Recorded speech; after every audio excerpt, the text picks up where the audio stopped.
irgendwie hängt ja alles ein bisschen zusammen. Oder? Genau.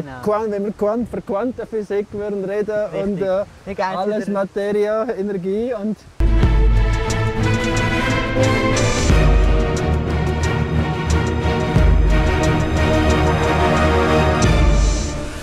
Interessant, was ich dazu sagen möchte, der Garten ist im goldigen Schnitt angelegt. Aha.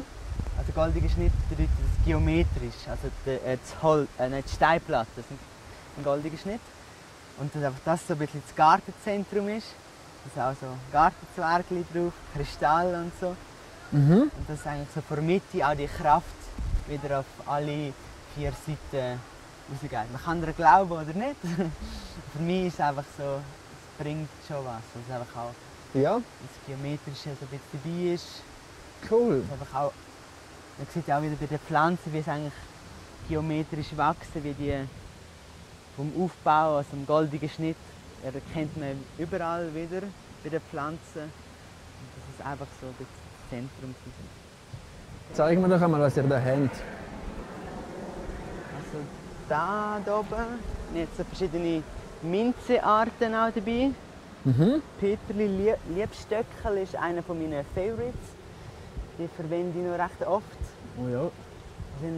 Ich finde, die passt echt überall fast drin. Also das Umami-Geschmack vom Liebstöckel, das ist cool, ja. Das ist einer meiner Favorites.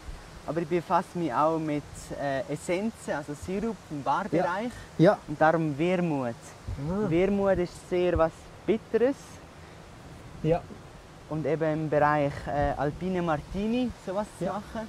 Was ein bisschen, Wermut ist im Moment ein bisschen ein Trend so im Bereich Barbereich. Und dann produziere ich das und werten das. Wir haben jetzt eine gute Connection zu Quellhof Bad Ragaz. Wermut pflanzt jetzt einfach an. Also wir haben den überall ein bisschen verteilt, der Wermut. Ja.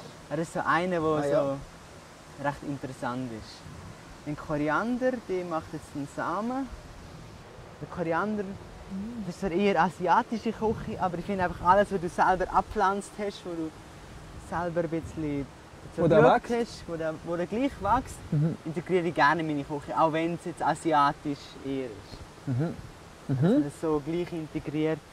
Genau. Und dort, ich meine, das passt ja super zu dir, oder? Ich gleich gerne, also Gewürze, so, sagen wir mal Koriander, Zimt oder was halt so die exotischen Gewürze sind, Vanille oder so.